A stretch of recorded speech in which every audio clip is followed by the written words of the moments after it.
Bienvenue dans le podcast Viens, parle de moi. Je suis ravie de vous accueillir ici. Je suis Morgane Moreau-Ferrels, coach somatique.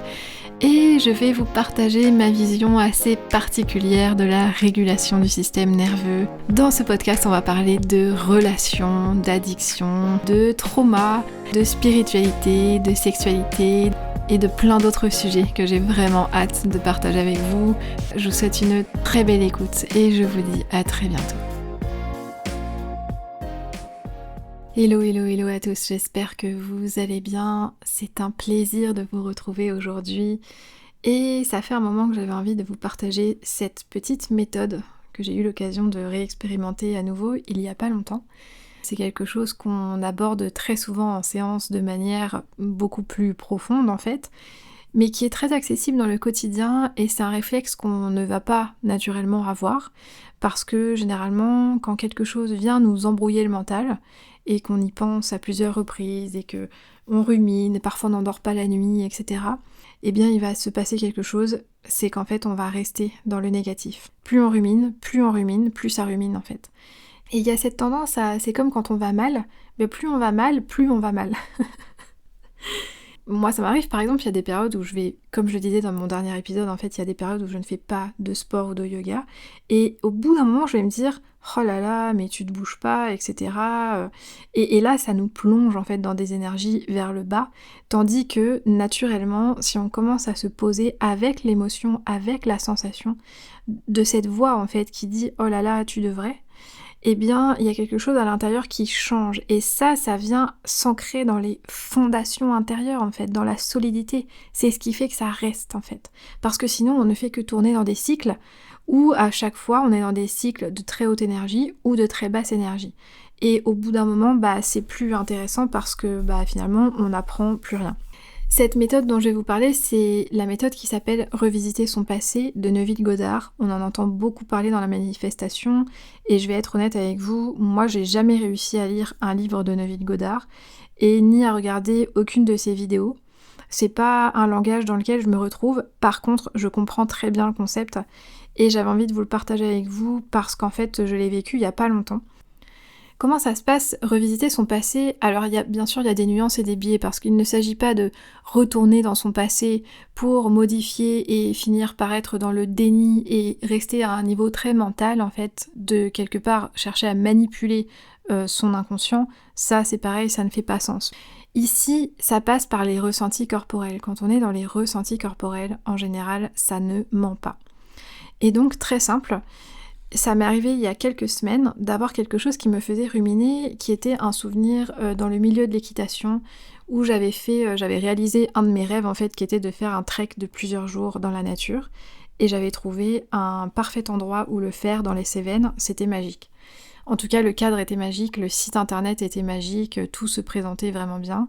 Je vais pas rentrer dans les détails de ce souvenir-là, mais en tout cas, ce qui avait été très difficile à gérer à ce moment-là, c'était que le guide avait été juste insupportable et extrêmement odieux, voire humiliant, en tout cas moi comment je l'avais vécu.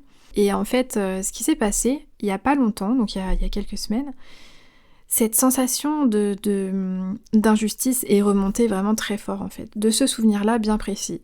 Et c'est vrai que c'est pratique de faire ça sur des souvenirs qui sont assez extérieurs, et je trouve que c'est très intéressant de travailler sur ce type d'événement, parce que au contraire, il n'y a pas de projection.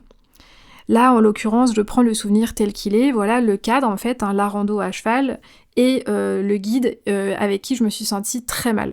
Et en fait, j'ai passé plusieurs jours, ça durait 24 heures à peu près, où je ruminais, et puis même si ça fait plusieurs années, je retournais sur leur site internet en regardant les avis, en me disant mais c'est pas possible que personne ait vécu le même truc que moi, c'est quand même dingue, etc.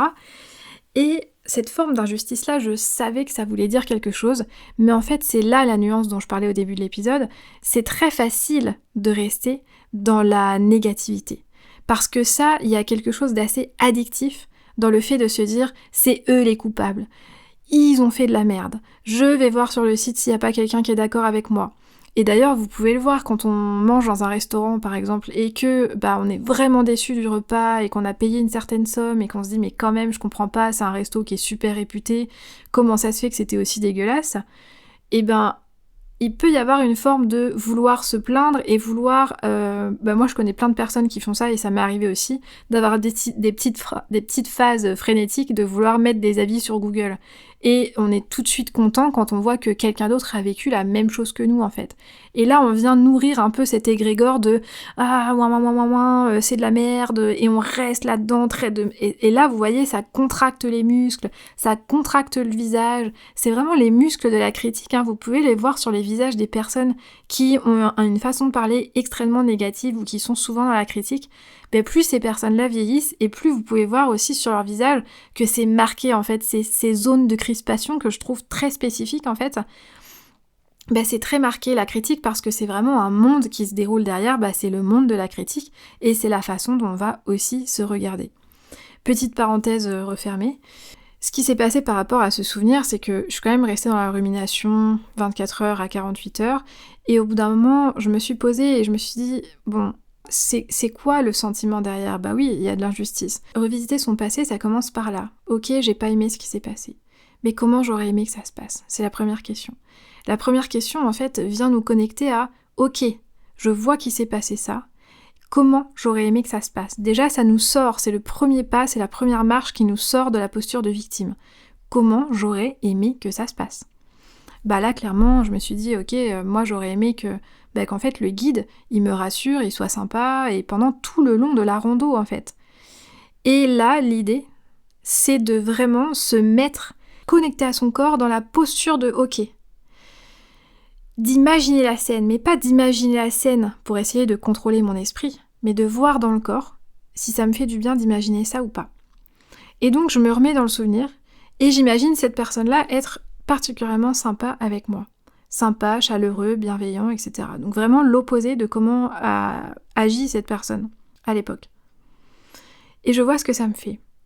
Et je peux même écrire un peu dessus. Je peux me dire, ok, je l'imagine être sympa avec moi, donc déjà je peux sentir en fait qu'est-ce que ça m'aurait fait corporellement si cette personne avait été sympa et rassurante. Peut-être que je me serais sentie soutenue, peut-être que je me serais sentie vue à ce moment-là. Peut-être que je me serais sentie suffisamment à l'aise pour ne pas avoir honte d'avoir eu peur, parce que pendant cette rando-là, j'avais eu vraiment très peur. Et c'est ça qui est difficile dans le monde de l'équitation, c'est qu'il y a des endroits où c'est comme si c'était interdit d'avoir peur à cheval, mais c'est normal d'avoir peur à cheval en fait, à n'importe quel niveau d'ailleurs. Encore une fois, je referme la parenthèse, mais en fait là l'idée c'est de, ok, si j'imagine, mais ça ne s'arrête pas là en fait. Ça ne s'arrête pas là parce que ça serait presque un peu trop facile de se dire, ok, je l'imagine, j'imagine comment ça aurait été, ça se serait passé, est-ce que ça me suffit ? Et ça je dirais que c'est la suite logique des questions à se poser. Est-ce que ça me suffit ? Est-ce que c'est vraiment ce que j'aurais aimé recevoir ? Et moi, personnellement, je sentais que ça me suffisait pas.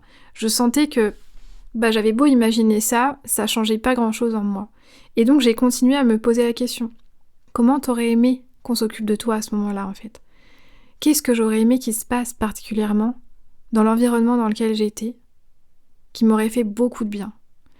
Et à force de me poser cette question, j'ai compris qu'en fait, j'aurais aimé que tous les gens de la rando descendent de leur cheval et viennent me soutenir, me rassurer, être bienveillants. Et là, ça demande une certaine distance et une certaine humilité de se dire, déjà, mon besoin n'est pas trop. Mon besoin n'est jamais de trop, en fait.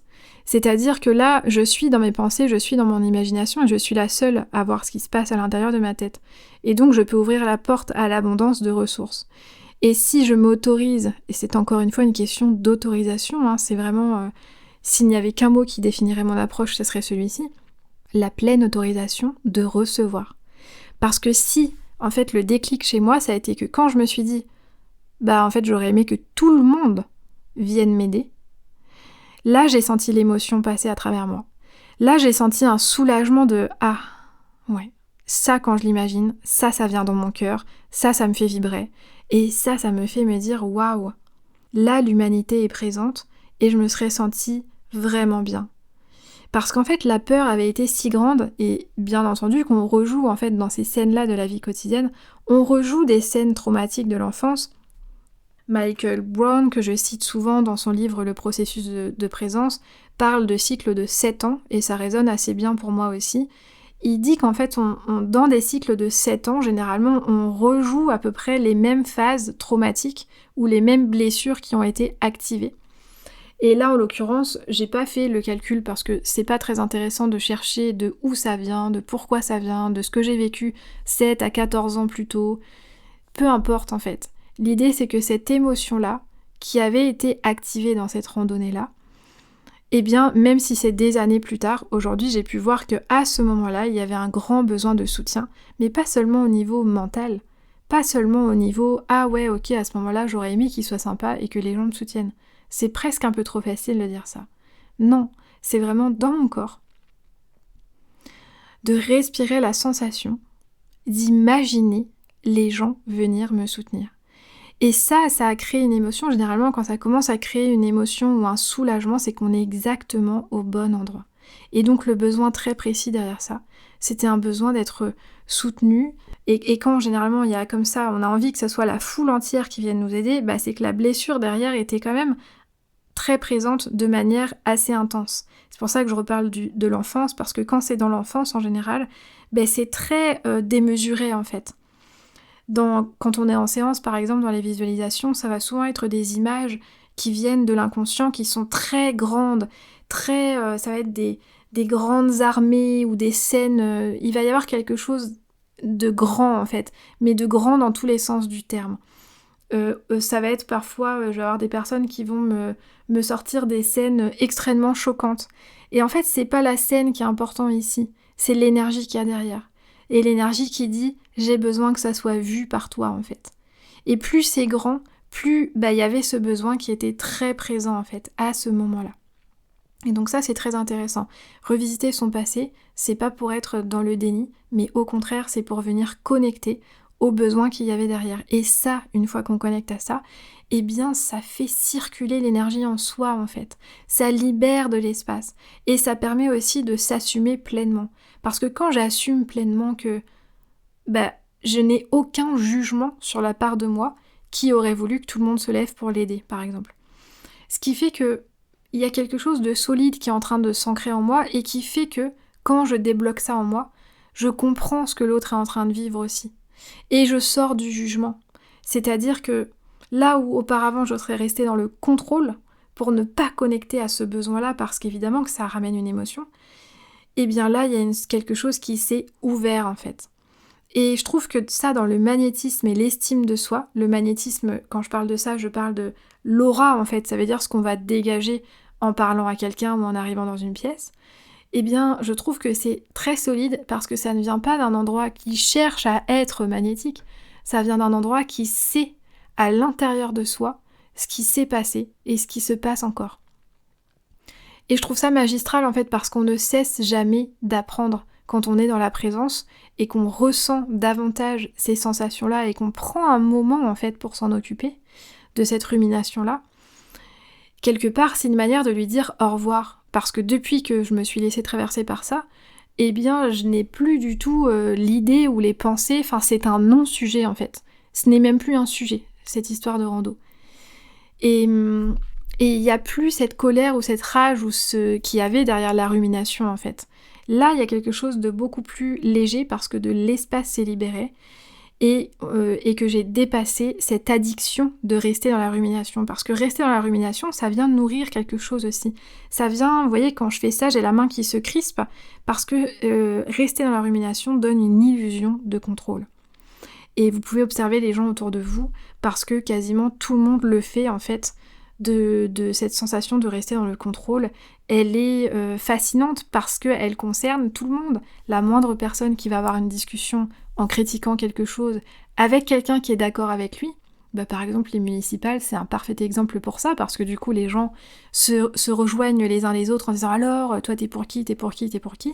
Chacun retrouve les valeurs qu'il défend chez l'autre et donc ça le rassure et il a l'impression d'être dans le contrôle, mais en attendant, à l'intérieur de chaque personne, il y a des blessures qui sont en train de s'agiter pour être vues en fait. Et ça, c'est vraiment un step que je trouve assez courageux. Et bien entendu, c'est toujours un peu plus facile de s'en occuper en séance pour comprendre en fait. Moi, à force de l'avoir fait, ça devient assez naturel chez moi, mais une fois qu'on le fait de manière accompagnée au début, c'est toujours un chemin quelqu'un qui nous guide pour le faire. Et ça, je trouve ça vraiment magnifique. Quand je vois le potentiel qu'il y a derrière, en fait, quand je vois ce que ça libère, et surtout que quand on libère des espaces comme ça, c'est beaucoup plus facile de poser ses limites après. C'est-à-dire que là, comme le processus s'est complété en moi, si un jour j'ai envie de refaire un trek à cheval et que je tombe sur ce genre de personnalité-là, je ne serai pas dans la part blessée en moi qui se rappelle que il y a 6 ou 7 ans, oui, elle a vécu un truc pareil, et en me disant oh là là, tu vois, je revis toujours les mêmes trucs, j'attire à moi toujours les mêmes guides de rando cons et tout. Non, le processus se sera terminé en moi, et du coup j'aurai suffisamment d'ancrage pour savoir que déjà ça me plaît pas, donc soit partir directement, soit remettre à sa place la personne qui a le même comportement, et en tout cas j'aurai une manière d'agir complètement différente. Tout ça sans aucun contrôle. Tout ça parce qu'à l'intérieur de moi, il y aura une espèce de paix par rapport à ça, qui fera qu'il y a l'espace de s'exprimer, il y a l'espace de poser des limites, et il y a l'espace de choisir. Et ça, je trouve ça merveilleux, je trouve ça magnifique. Et je vais terminer là-dessus. J'ai une cliente dans mon suivi privé, je sais pas si je vous en ai déjà parlé dans le podcast, mais en tout cas, mon suivi privé, c'est un accompagnement que vous pouvez retrouver sur mon site internet de 6 à 8 semaines. Et je trouve ça génial parce qu'en fait, dans cet accompagnement-là, non seulement vous avez accès à une bibliothèque de pratiques spécialement conçue pour vous, avec tous les archétypes de soins du trauma, etc., mais aussi vous avez accès à moi par message. Et ça, c'est super parce que dans ce processus-là, qui s'appelle l'immersion, évidemment qu'il y a des choses qui se passent dans votre vie quotidienne qui viennent vous bousculer un peu. Parce que plus on revient dans son corps, plus en fait on prend conscience de tout ce qui est en place dans notre vie et qui ne va pas du tout en fait, avec ce qu'on a envie d'incarner. Et ce qui est génial, c'est que le fait d'avoir accès à moi sur Telegram, en temps réel, vous pouvez avoir de la guidance ou des ressources ou un accompagnement ou juste du soutien sur une petite situation qui est en train de se passer dans votre vie.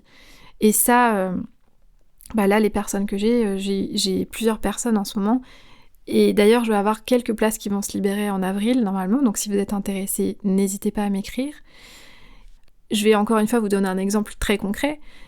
Là où auparavant on se serait dit « Ah non, mais je suis chiante de dire ça, je suis chiante de demander ça, je suis chiante là de poser mes limites ou de dire que je veux ça comme ça », en fait l'idée ici, une fois qu'on fait ce processus à l'intérieur de soi, c'est qu'en fait, même le mot chiant ne veut plus rien dire. Et au contraire, quel est le mal d'être chiante ?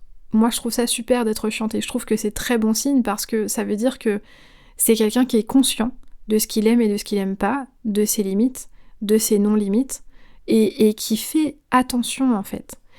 Moi je m'inquiéterais davantage avec quelqu'un qui n'a aucune limite, justement, qui ne pose jamais qui ne dit jamais ce qu'il veut, etc. Dans l'exemple très concret que j'avais envie de vous partager, c'est par exemple quand on va à des événements ou des conférences ou des stages et qu'on va être pris en photo. Généralement, il va y avoir un réflexe de... c'est déjà bien si la personne vous demande si vous êtes d'accord d'être en photo, hein, ça pour moi c'est obligatoire. Puis déjà c'est la loi en fait. Mais surtout, vous avez le droit de dire non. Vous avez le droit de dire non, j'ai pas envie d'être en photo ici. Parce que le premier réflexe, pour pas déranger, ça va être de dire oui bien sûr, pas de souci. Surtout qu'il y a une forme d'autorité comme ça dans les conférences ou dans les événements, etc. De dire non, moi j'ai pas envie. Déjà, je trouve ça hyper badass, parce que c'est quelqu'un qui est conscient de son image et qui a pas forcément envie que son image soit diffusée publiquement. Et si je vous dis ça, c'est parce qu'avant j'avais un gros jugement sur les personnes qui faisaient ça, justement en me disant « Oh là là, ils sont chiants ». Tout simplement parce qu'à l'époque, je n'étais pas du tout consciente de moi, et je n'avais pas de limite, et j'étais dans le people pleasing à fond. Et donc, maintenant que je sais ça, je sais que les personnes qui disent ça, oh là là, ils sont chiants, elle est chiante, etc., de poser ses limites, c'est des gens qui ne sont pas du tout connectés à eux. D'autant plus que si vous êtes dans un événement que vous n'avez pas apprécié, et que vous êtes auto-entrepreneur, et que vous êtes plutôt connu, et qu'après quelqu'un vous voit sur le site de ce stage que vous n'avez pas aimé, ça décrédibilise complètement votre image. Et si je vous dis ça, par ailleurs, c'est parce que il y a plusieurs personnes que j'ai adoré suivre pendant un temps sur YouTube, et je comprenais pas parce que ils disaient oui à des interviews avec des personnes, dont l'énergie pour moi n'était pas du tout dans la même vibe en fait. Et je comprenais pas. Et je me disais, mais c'est dingue en fait que cette personne-là accepte de faire des interviews aussi vraiment bof quoi. Enfin, je trouve que ça a décrédibilisé complètement son image et ça m'a montré qu'en fait à ce moment-là, cette personne-là préférait faire beaucoup d'interviews pour être populaire plutôt que de choisir avec conscience avec qui il faisait ses interviews. Et c'est pour ça, moi, que j'adore interviewer des personnes qui sont venues en séance avec moi. Donc si vous avez envie d'être interviewé par moi, n'hésitez pas à m'écrire.